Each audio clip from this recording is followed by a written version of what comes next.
Banking space, there's lots to talk about on this one this morning with both of you, but we saw Yellow Brick Road going into a trading halt yesterday. Mac Bank, the tie-up there, they've only upped their stake. What do you make of this? Looks like the relationship between Yellow Brick Road and Macquarie Group has gotten closer. Now, Yellow Brick Road yesterday went into a trading halt, and it looks like 7 million shares have been placed at 40 cents. So this is a private placement, and 6 million of those shares, or 8.3%, will go to Macquarie Group. Now, Yellow Brick Road has been doing extremely well in 2012. The shares are up a massive 56%, and that 40-cent price represents a 3-cent discount to the last market price. We have a look at the share register for Yellow Brick Road, though. It's Network, which stands out with a 19.9% stake before this private placement. But of course, this is in an environment where we are seeing a relatively soft housing market, and it looks like financial institutions are trying to acquire their way into growth for 2013.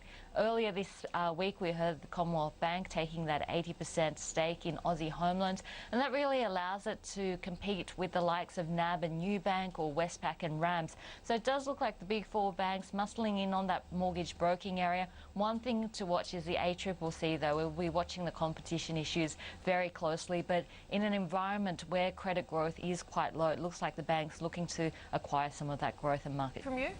I guess if we have a look at the banks, they've performed extremely well in 2012. We've seen share price performances rises of 20 to 30% for most of the big four banks. The one exclusion has been NAB in this space. But if we have a look at earnings growth, we haven't seen earnings growth around that number. In fact, earnings growth more around that 5 to 7% mark. So we have seen quite tame earnings growth, and that's expected to continue in 2013. So rather than earnings and valuations supporting the banks, I think it's been this theme and this chase for yield that investors have been looking for in 2012, which has really helped the banking space along. At some point in time, we are going to have to see those earnings really play a little bit of catch-up with the share price performance. So while we have seen strong price momentum, we've seen relatively weak earnings momentum, and really what we want to see for the banks in 2013 is stronger earnings momentum. And while we are seeing record profits, we're still seeing growth rates of about 5 to 7% in terms of cash earnings growth for the big four banks, and we really want that to speed up in order to maintain some of the price momentum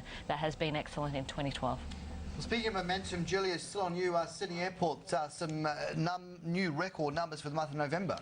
Some incredible numbers coming through from Sydney Airport's record numbers for the month of November, growth in passengers of 6.9%.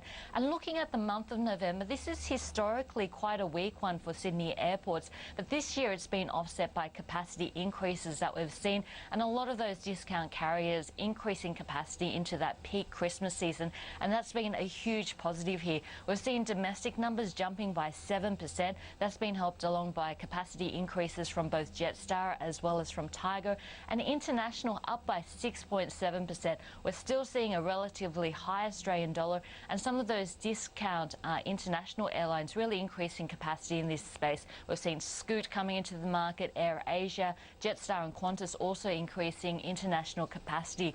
So if we have a look at some of the standout markets, Malaysia and Singapore really being driven by some of those discount airlines, but we've also seen double-digit growth from China, Indonesia, as well as from India. So altogether an excellent round of numbers, and of course it's been a great year for Sydney Airports with a rise of 31.2% in terms of the share price in 2012. The shares are looking fairly valued at this stage, but with a historical weak month, November, coming out as a record month and some strong growth rates, this is a huge positive for Sydney Airports.